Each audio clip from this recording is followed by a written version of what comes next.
안녕하세요. 친절한 양였습니다. B형 간염을 앓고 계신 분들 꽤 많으시죠. 그런데 그보다도 B형 간염 보균자분들도 꽤 많으세요. B형 간염 활동성 B형 간염 환자분들은 약을 드시거든요. 그 활동력을 제한하는 약물이 있어요. 그런데 보균자는 활동을 하지 않기 때문에 약을 드시진 않아요. 근데 언제 활동할지 몰라서 미리 드시는 분도 물론 계세요. 근데 보균자분들은 항상 내가 약간 시한폭탄을 안고 있는 것 같은 마음이 들어서 항상 불안해하세요. 그리고 감기가 걸렸거나 무슨 약을 드셔야 되거나 내가 간을 좀 건드려서 이게 보균자 상태에서 활동력으로 바뀌지 않을까, 안 그래도 지금 간 상태가 안 좋은데 간을 파괴하는 거 아닐까, 이런 우려 속에 지낼 수밖에 없습니다.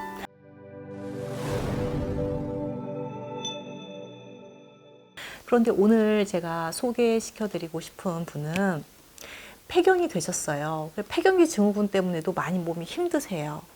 그런데 B형 간염 보균자세요. 그런데 그렇게 힘든 스트레스가 많은 상태로 지내고 있다가 류마티스 관절염 진단이 된 거예요. 사실은 한 5년 전부터 류마티스 인자가 발견이 되기 시작했어요. 그런데 한 류마티스 인자 RF가 한 20 정도 초반에는, 그리고 나서 2년 후에 해보니까 60 진단이 되는 수치가 맞아요. 그런데 몸에 통증이나 이런 게 발현되지 않은 상태인 거예요. 그래서 급기야 또 2년 후에 다시 검사를 했는데 84가 나온 거예요. 그런데 이때부터는 항체도 물론 올라갔지만, 이 항체라는 게 내 관절을 막 공격하는 무기 같은 거라고 생각하시면 되거든요. 그것도 올라갔지만 실제로 이제 통증이 시작됐어요. 손가락도 아프고 이제 발도 아프고 손은 항상 강직 상태로 뻣뻣하고 목에 이런 쥐젖이나 이런 것들이 막 생기고 갱년기 증후로 열이 올랐다 내렸다 반복하고 미치겠는 거죠. 그러니까 너무너무 힘드신 상태에서 저랑 상담을 시작을 했습니다. 여름쯤에 진단이 됐는데요. 처방을 받으셨어요. 보통 류마티스 관절염 환자분들이 처방을 받으면 MTX라는 처방을 받고요. 초기에는 언제 급격하게 이게 진행될 수 있기 때문에 초반에 조금 지켜보다가 바로 스테로이드 처방이 진행되고, 또 류마티스 관련된 항류마티스 제제 보통 한두 개가 처방이 되고, 약물이 너무 독하다 보니까 유장약이 처방이 되고, 또 염증이 진행되니까 이게 골밀도가 또 떨어져요. 그래서 칼슘제가 처방이 되고, 이게 이제 풀 세트란 말이에요. 그런데 B형 간염 보균자라고 하시니까 MTX가 간송상이 있으니 여기까지는 처방을 못 하겠고 스테로이드도 조금 지켜보자. 그래서 항류마티스 제제 2가지 처방이 됐습니다. 이제 두 가지 중에 하나는 이제 옥시크롤이라는 제제가 있었고요. 한 가지는 콕스비토라고 우리가 보통 이렇게 류마티스 관절염 환자분들이 많이 드시는 소염 진통제가 있습니다. 이제 그거하고 위장약하고 처방이 됐고요. 8월 달에 그렇게 진단되고 9월 달에 다시 또 검사를 했어요. RF가 86으로 이 정도 조금 또 올라갔고요. 간 수치는 GOT 42, GPT 20 다소 좀 상승돼 있죠. GOT 같은 경우는. 그리고 약을 드셔서 그런지 이제 ESR은 2로 떨어졌고요. CRP는 0.17. 염증 수치는 굉장히 좋은 편입니다. 그리고 신장 여과율이 88. 괜찮습니다. 그 정도는 그냥 88점 이렇게 생각하시면 되시고요.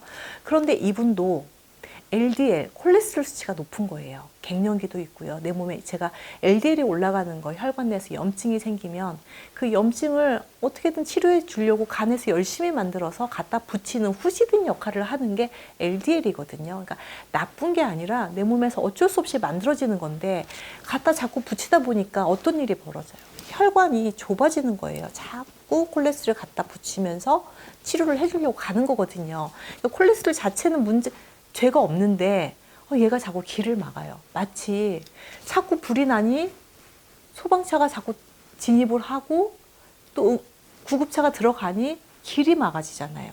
통행에 불편함이 생긴다는 거죠.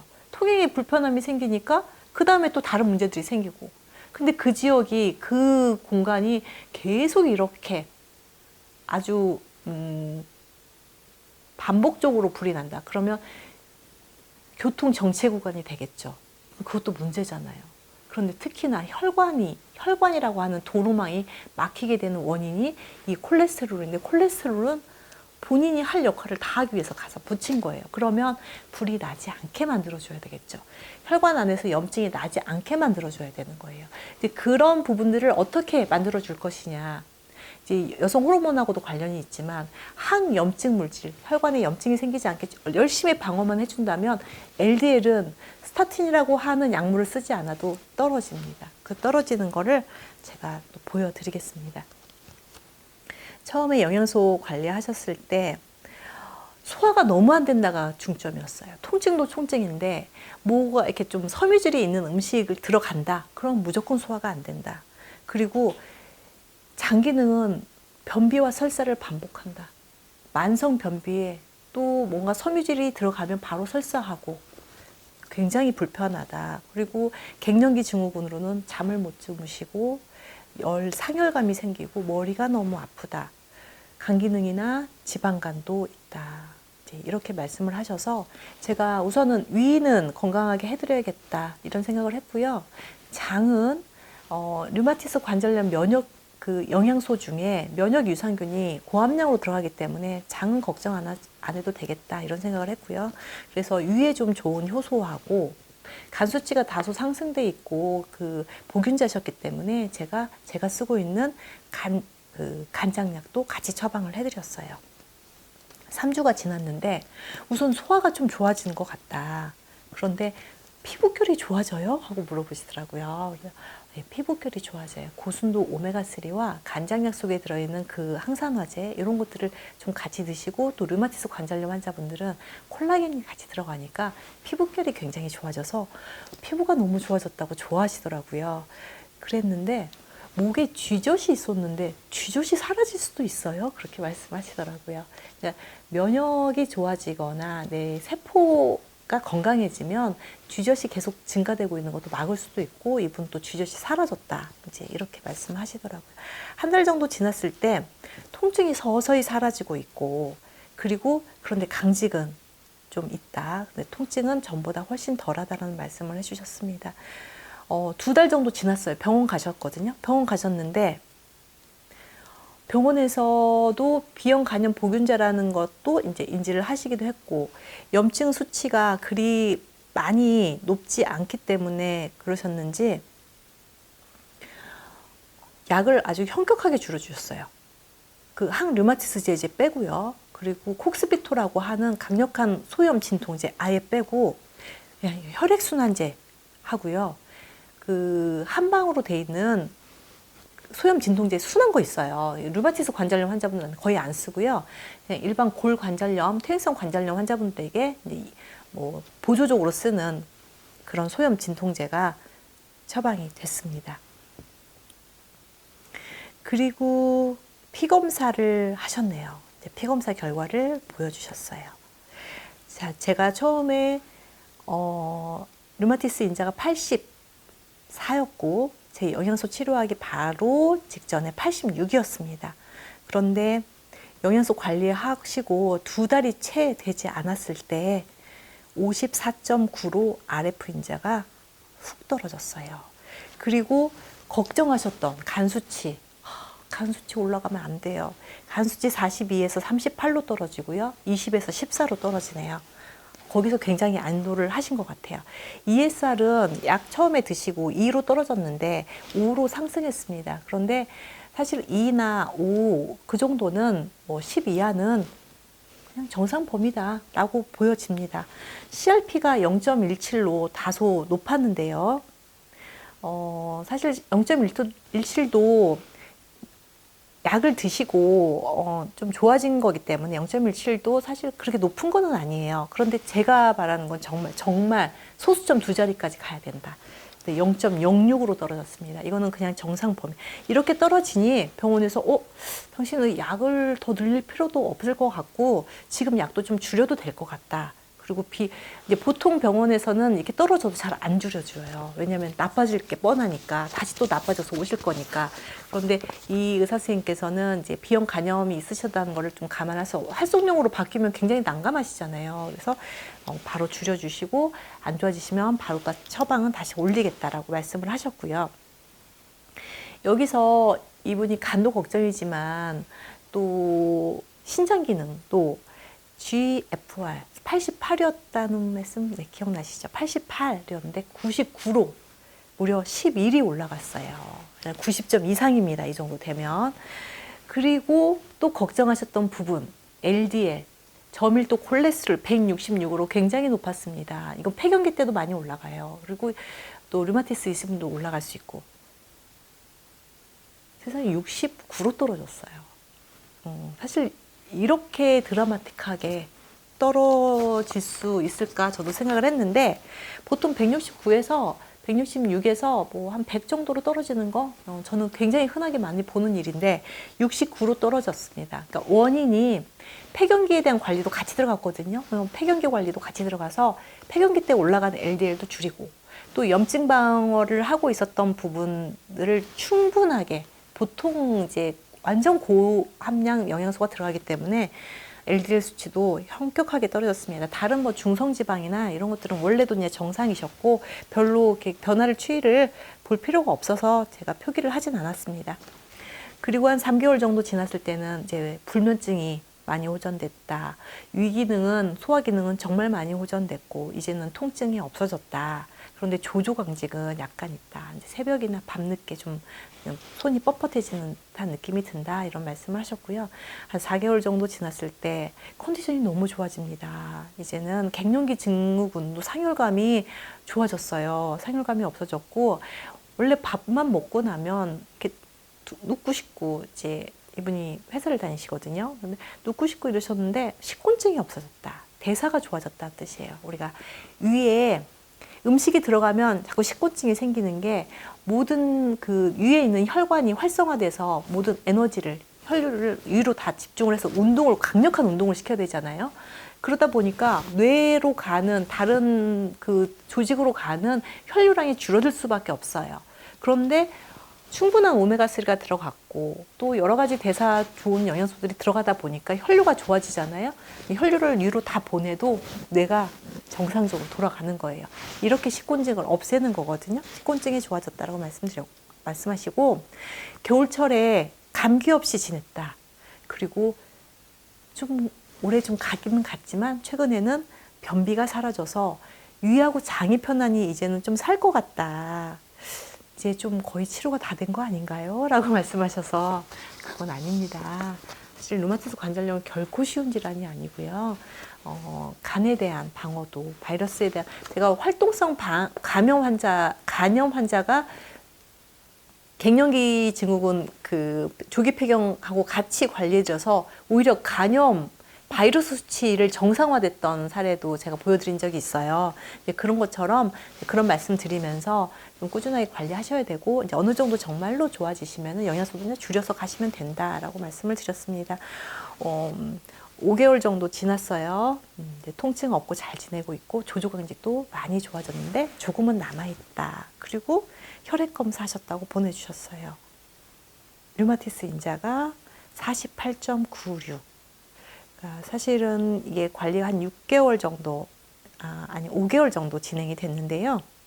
86에서 48.96으로 상당히 많이 떨어졌죠. 그리고 간수치 되게 궁금하시잖아요. 간수치 33으로 떨어졌습니다. 그리고 GPT도 13으로 떨어졌어요. 물론 뭐 많이 나쁘신 건 아니지만 조금씩 떨어지고 있다. 더 높아질까 봐 많이 걱정하셨는데 많이 떨어지고 있고 ESR 같은 경우는 이제 병원 약을 줄이셨거든요. 그랬기 때문에 ESR이 9로 좀 올라갔어요. 근데 9 정도도 괜찮다고 봐지고요. CRP가 중요한데 0.05로 더 떨어졌습니다. 그래서 지금 현재 류마티스 관련된 약제를 드시고 계시지 않아요. 그런데도 불구하고 류마티스 인자, ESR, CRP 모든 게 다 정상 범위로 들어왔고요. 저도 되게 신기하게 느껴지지만 좀 신기하게 느껴지긴 해요. GFR이 88이었는데 102로 올라갔어요. 제가 이거 보여드리면서 신장도 걱정 많이 하셨죠. 간도 걱정 많이 하셨죠. 근데 간 수치 더 좋아졌고요. 신장 기능이 102로 올라갔어요. 이거는 그냥 100점에 가까운 겁니다. 물론 120, 130도 있을 수 있어요. 그런데 100이 넘어가면 거의 그냥 90점 이상이다 라고 보여집니다.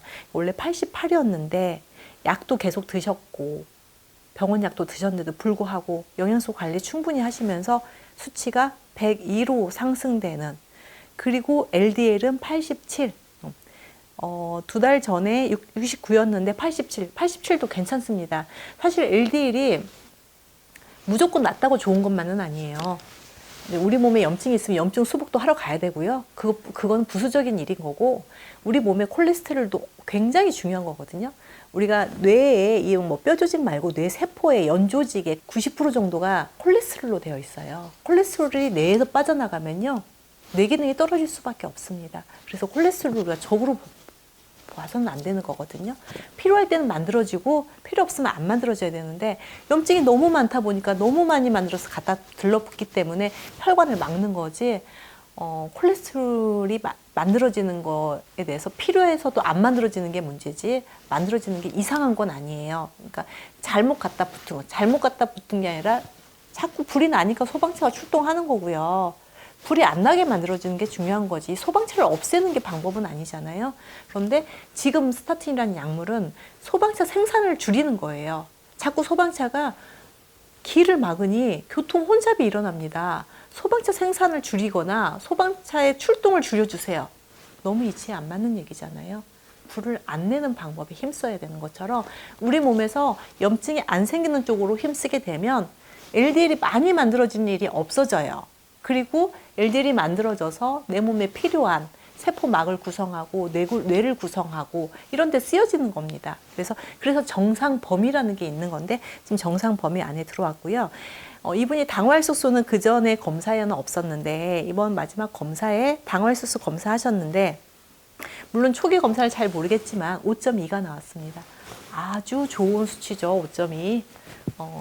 이렇게 영양소 관리하시고 또 당화혈소가 좀 올라갈 수 있는 환경, 이렇게 LDL이 높아져 있던 상태에서 지금 그 전 검사 결과는 모르겠지만 분명히 5.2보다는 높았을 거라고 전 예상돼요. 그냥 5.2로 아주 좋은 상태로 진행하셨다.